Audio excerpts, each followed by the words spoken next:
യാത്രാ ദുരിതത്തിന് അന്ത്യമില്ലാതെ അട്ടപ്പാടി. 100 കോടിയിലേറെ രൂപ മുടക്കി നവീകരിക്കുന്ന അട്ടപ്പാടി റോഡിന്റെ ആദ്യ 8 കിലോമീറ്റർ പോലും പൂർത്തിയാക്കാൻ 3 വർഷമായിട്ടും കഴിഞ്ഞിട്ടില്ല. ഇനി എത്ര കാലം കാത്തിരിക്കണം സുഖകരമായ അട്ടപ്പാടി യാത്രയ്ക്ക് എന്നാണ് ഉയരുന്ന ചോദ്യം.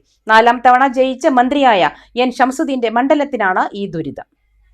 ദുരിതങ്ങളുടെ രാജവീതിയായി മണ്ണാർക്കാട് അട്ടപ്പാടി ചിന്നത്തടാകം റോഡ് മാറിയിട്ട് പതിറ്റാണ്ടുകളായി.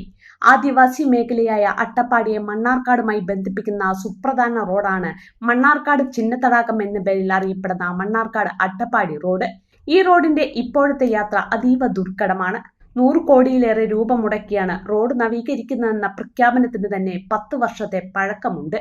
മണ്ണാർക്കാട് മുതൽ ആനമൂളി വരെയുള്ള ആദ്യ റീച്ചിൽ തുടങ്ങിയ പ്രവൃത്തി തന്നെ 3 വർഷമായിട്ടും പൂർത്തിയാക്കിയിട്ടില്ല.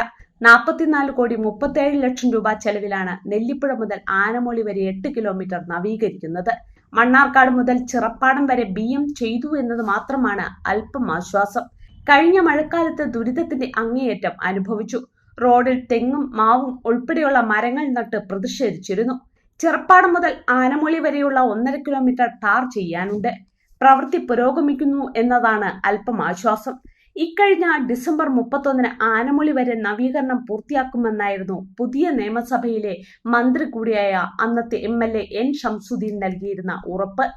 നിലവിലെ സാഹചര്യത്തിൽ മഴയ്ക്ക് മുൻപ് ടാറിംഗ് പൂർത്തിയാക്കുമെന്ന് കരുതാനാവില്ല. ആനമൂളി മുതൽ കൽക്കണ്ടി വരെയുള്ള 2ാം റീച്ചിന്റെയും അവിടെ നിന്നങ്ങോട്ട് ആനക്കട്ടി വരെയുള്ള 3ാം റീച്ചിന്റെയും ടെൻഡറുകൾ മാത്രമാണ് പൂർത്തിയായിട്ടുള്ളത്. എഗ്രിമെന്റ് വെച്ചിട്ടില്ല. 8 കിലോമീറ്റർ നവീകരണം പൂർത്തിയാക്കാൻ മാത്രം 3 വർഷമെടുത്ത സാഹചര്യത്തിൽ 53 കിലോമീറ്റർ നവീകരിക്കാൻ എത്ര കാലം എടുക്കുമെന്ന ചോദ്യമാണ് ഉയരുന്നത്.